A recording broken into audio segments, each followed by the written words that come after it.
Welcome to the Hot Young Designers Club podcast. I'm Rebecca Plum, your big sister. And I'm Shaun, your GBF. We're not that hot or that young, but we believe it's a state of mind that helps us build adaptable and profitable businesses. We rely on the support of our design besties to get through each day. So let's explore the emotional, practical, and humorous sides of being interior designers.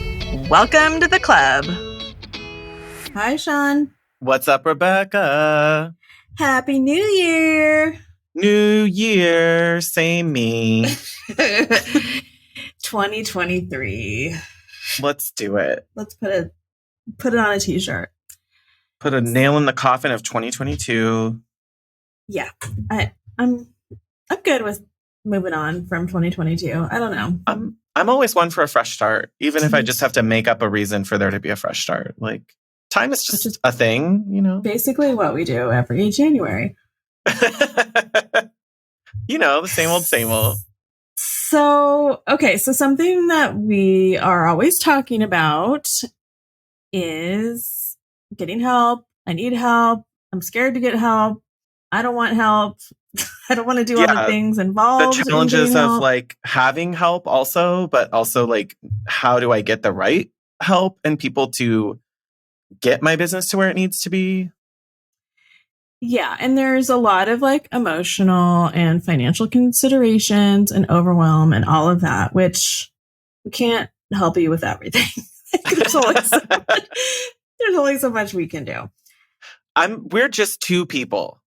We're just two people navigating this world like you, but we have both gone through hiring procedures and processes.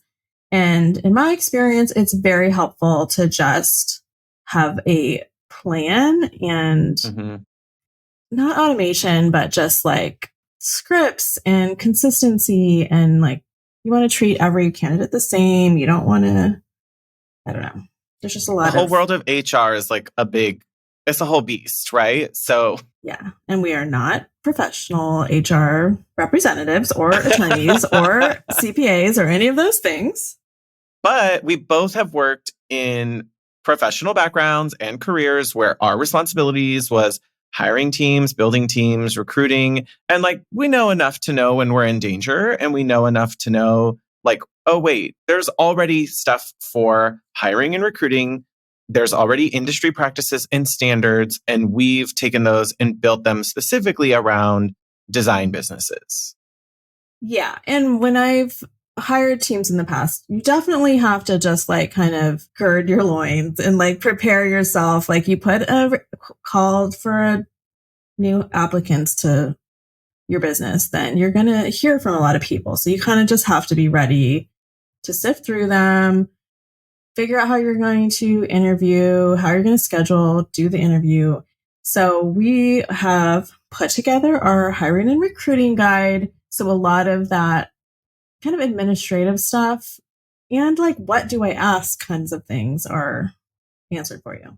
It's already done. Like, if you've never had to do this, or you're maybe rusty, or you've only been looking at it from maybe being a candidate for a job and you're like, wait, was that normal? Like, this is a good place to start, because we've built in the hiring and recruitment guide a step-by-step recruiting process. So, you know, like, okay, where am I at on this Candyland game of getting people onto my team? And like, what do I need to do so they feel good about the process and make my business look good? Like, we have our shit together, so candidates feel comfortable. That's a good thing. We also built a new hire onboarding checklist that helps get someone into the team once you have already got them an offer. But before that, we've built a whole series of sort of customized interview questions that's designed to help get you the most information when you're talking to candidates, and maybe screen a little better. Yeah, the right information. Like a trap I've fallen into in the past is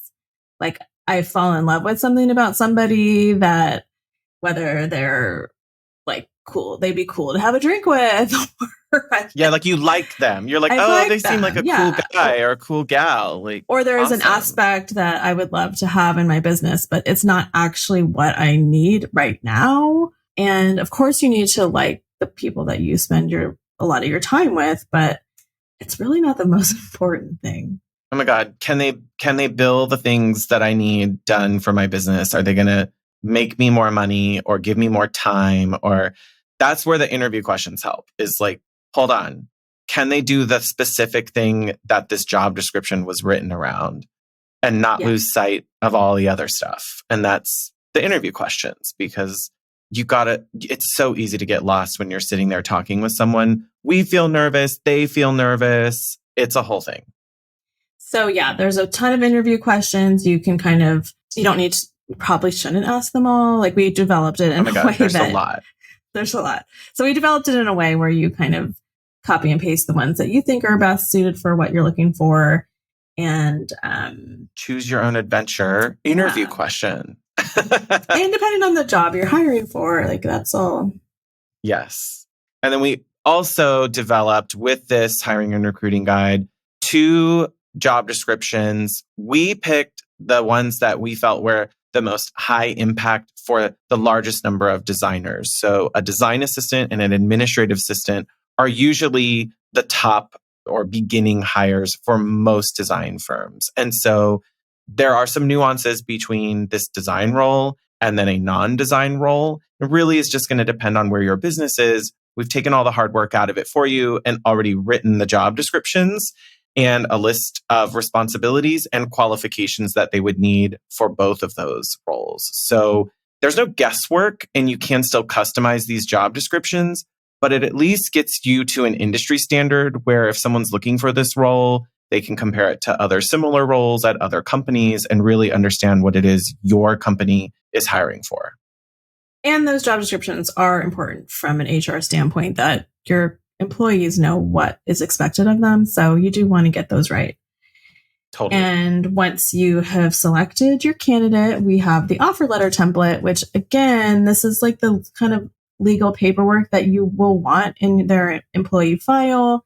It's a signed pretty much letter of agreement of what you're willing to pay, what you expect of their hours, and what they're getting. Yes. It's very simple, but it's also like if you've never had to do it before, you don't even know. Like you're like, oh wait, we just did some email like or text exchanges with each other. Like, hold on, girl. Let's get it formalized. Right. Get it right. Get it right in writing, get it signed. We wouldn't do that for a client project. So we're not going to do it for a teammate who's going to join our companies either. So this is your chance to get it all together, get it organized. Because I always refer back to them a lot, like to find their hire date or like where did they start. I mean, there's a lot of oh my gosh, yes, kind of key information that you may need to refer back to. So all the time. Yeah. Even the job descriptions. Like I go back and I look at my team's job descriptions frequently and I'm like, nope, yep, this is covered by the thing I said I need them to do. Like this is part of that responsibility and it mentions that this is part of their job. So like if ever performance issues come up, you can start to say like, I was pretty upfront about this from the beginning. So it's like a whole journey to go on to make sure that it all stays aligned in the long term for you and your company. Yeah, and that everyone's on the same page. Yep. And our new hire onboarding. I mean, this is definitely going to be something you're going to want to customize for what you need in your business, but it's a good like starting point and reminder of all the basic paperwork items that you need, the things you need to provide to them, like keys or codes or access to certain accounts and information like that. We have like a cute little employee profile list of things that we like to ask people just so we get to know them a little bit better, but again, have it in their file. Yeah. That's part of like the warm and fuzzies for employees to know like, oh, wait, there is a process and we know what to do. Right. And when you get somebody in, like they start and you're like, what do I do with this person now? Like you just have this list. Like now what? And don't forget it. Like you've got some of these things you don't want to just forget to get a non-disclosure agreement signed like that. You need that day one. So yes. It makes you look together. Get your business together. It's a new year. It's probably the same you, but also we need help. We need processes and steps to keep us organized, to keep us ready to grow. And we don't want we don't want it to be a hurdle for designers to be able to grow and scale their businesses just because there's all these steps to take when you're looking to hire and recruit for your team. So that's the whole reason we finally put all of our own resources together, put them into this downloadable guide. The hiring and recruiting guide is now available on our resources page. So if you're on our website, you can go to our resources page or shop.hotyoungdesignersclub.com. If you are one of our upper tier Patreon members, you already got this for free on January 1st. So you know where to get log it. into your Patreon and download it. So yeah, so go forth and hire help. I am going to take our own advice. I really am. This is one of my big goals for the year. It takes a lot to get to the space where you need consistent help instead of just like an independent freelancer here or there. But I feel like once you know that you're like, I've got enough that someone part-time could really make a difference in my business. It's really life-changing for hopefully your personal life, your financial life, and your business life to know that you have like some backup and someone to help you get things done. So got to do it, y'all. I'm looking forward to it. Come on, hotties. We got it. We got it, hotties. 2023, right. We're ready. Happy New Year, hotties. Bye. Thanks for listening to the Hot Young Designers Club podcast. For more on what we talked about today, check out the show notes. Your support helps us grow, so share with your design besties. And subscribe and leave a review on Apple Podcasts. Our conversations continue on Instagram. And be sure to download our monthly resources on our website and our Patreon.